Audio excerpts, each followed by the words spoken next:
Yo, what's good, people? Izzy Max here, and today I bring you a draft analysis for my Oceanside League team. As you can see on the layout, you see my weaknesses, my team overall, my logo just because, and then the showdown right behind it. So before we get started, I went into this draft with a theme, and my theme was 4-time weaknesses. As you can tell, I have every single mon has at least one 4 times weakness.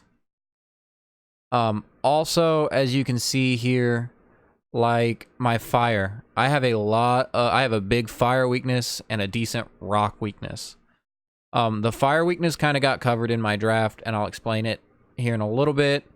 Rock is kind of an issue, and these issues kind of popped up as the draft was going on. The decent mons with quad weaknesses are slowly going away. And I'll kind of go through and explain why I drafted these and how I'm going to fix it if things don't work out. So with my first overall pick, I did end up picking Zygarde 50. It's got the most spammable move in the game in Thousand Arrows. It literally hits everything, and it's really bulky with defense 121 and special defense 95 with a 108 HP stat. This mon can actually live a lot of non-stab, like hidden power ice or stuff like that. Probably could live like an ice fang from something that isn't stab.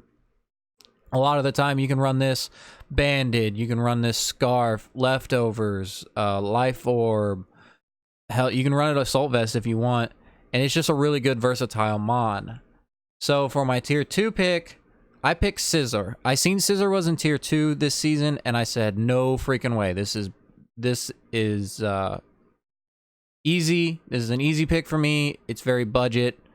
I got a good deal in tier 2 with Scissor. And this kind of starts my fire weakness problem.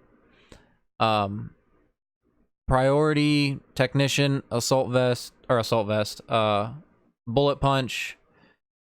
There's not much that can actually take that. And again, it was probably the best tier 2 with a quad weakness that I could pick up. So in tier 3, I got Stack Attacka. I needed something a little more defensive. This is going to be my defensive wall of the team. And probably the mon that's on the chopping block at the moment. I need to fix my fire weakness, but I don't know if this mon is the way to do it. I've already had my first match, and this mon kind of underperformed, but I think that was kind of my fault. I prepped wrong. I wasn't expecting some of the mons that my opponent brought, and nevertheless, it was a good game, and you guys will see it on Sunday. But Stack Attack on its own is a threat, especially under Trick Room, and if its checks are dealt with. It can set Trick Room itself, and this is also one of my Z users, as you can see down there. And if you can just kill something with a Z move, this thing literally just steamrolls. So my next tier 3 pick is Salazzle. I needed a fire type, and this kind of did both, while also giving me something to take toxic spikes off. A grounded poison is always key in a draft. But this thing is super fast, hits really hard on the special side. This helped me check a couple of my speed tiers. And yeah, it's just a good overall mon. There's not much that can switch into a poison and a fire stab. So that's what I went with. And then for my tier 4 pick, I went ahead and picked Whimsicott. There's not many fairy types that are quad weak. You do have Deontay, which we'll get to why I was going to draft Mega Deontay. But by the time Deontay went, it wasn't back to me yet, so I ended up going with Mega Swampert later in the draft, but I will get to that.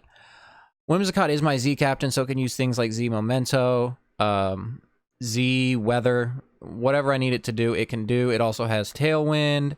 It's just a lot of support options, and can be decently threatening. I mean, its stats aren't wonderful, but it does have a 77 special attack stat and 116 speed, so it can put in some work. And lastly, Articuno. This wasn't originally Articuno when I drafted it, but I realized that I needed something that could switch into ground moves. As you can see, I do have a bit of a ground weakness. 3 Mons on my team are quad weak to ground. This didn't help with my rock weakness, but I can deal with that with Whimsicott. It can switch in, priority, defog, and it's fine. It's not taking too much from rocks in the first place. But this also kind of gives me a specially defensive wall and more special attackers. That is also something my team was lacking. And I figured Articuno would be fine. The other option I was going to think of was, not Rabambi, or Choreo. But I felt like that was cheating on my, my theme of this draft in 4-time weaknesses, since only one of them does have a 4-time weakness. So on to the second part of the draft, Mega Swampert. So this was literally, I think, my last pick in the draft. I drafted Pelipper pretty early, so Swampert kind of sat there. This combo here was my answer to my huge fire weakness. Having 5 fire weaknesses isn't great, but I at least have Rain to help weaken the fire moves, and Swampert can come in and take a good fire move pretty well. Again, Swampert is really fast in Rain.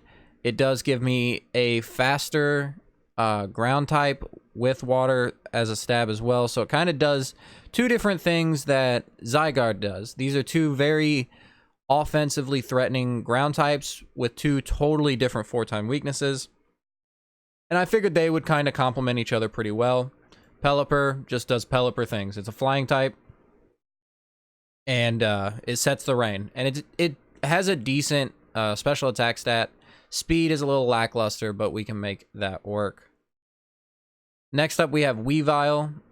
I needed something faster than 116, which originally was my fastest outside of Whimsicott. And Weavile really fit the bill. It was either Weavile or Tyranitar, which is my favorite mon of all time, but I just couldn't pick it. It was slower. It kind of fit some of the same speeds that I already had, and I needed something faster and something that can put on some pressure. So Physical Ice and Dark Stab is what I went for, and I'm happy that I got Weavile. So coming up on the last couple picks here, I did pick Hoopa. This is another special wall with a fat special attack, and you can also run physical. This mon also gets Trick Room, I believe. And I needed something as well. I do have a bit of a fighting weakness, which this thing can come in no problem on fighting types. And this thing can put in a lot of work, especially if you don't have an answer to Ghost Stab or Psychic Stab. And like I said, it's decently bulky. So, and then the last pick I have is Magneton. This was the last quad weak steel electric type. I could have gotten Togedemaru, but I felt like Togedemaru really didn't fit what I wanted. It was another physical attacker, which I already have a ton of, and its defenses were just kind of crap. I can throw Eviolite on this, and it's really good. It's got a really good special attack stat, so I can Scarf it, I can Spec it. I can do a lot of things with Magneton, and I feel like it kind of fit my team a lot better. Also, this gives me a Magnet Puller. This 1v1 beats Celesteela. 1v1, this beats Ferrothorn with HP Fire. This is my answer to a lot of steel types. I don't have a huge steel weakness. Nothing has quad weak to steel. But this mon really helps me with some of those different things. So, like I said at the beginning, rock is a big problem for me. Same with fire, but I do have my rain core for the fire weaknesses that I have. As far as the rock weakness that I have, the big rock weakness, there are a few mons that I've been looking at, but they are, one is in tier 2 and one is in tier 3, so I'd have to pull a lot of strings in order to get one of those. I do have 20 points left over, but the mons I was thinking about are 2 grass types. We have Celebi, which is quad weak to bug, and then we have Chestnut, which is quad weak to flying, which I don't have any of those quad weaknesses as of now. And I don't have, those aren't huge weaknesses to start with anyway. But in order to do that, I don't want to drop Scissor. That is one thing I don't want to drop, and I don't want to drop Pelipper. So tier 2, I would have to drop. I'm not going to talk about it because I know some of the guys in the league are watching, but depending on how these next couple weeks go, I'm going to give it a few weeks, and we'll figure out how all this is going to play out. Anyway, if you enjoyed my team, go ahead and leave a comment. Tell me what's your favorite mon that I got. Tell me what you think I could do different with my team. I will definitely take considerations. Like I said, this was a theme team that I drafted, and it ended up getting really difficult there at the end to kind of check all my boxes without having monster weaknesses, which I kind of do. But anyway, yeah, go ahead and leave a like, comment, subscribe, and I will see you in the games. Peace.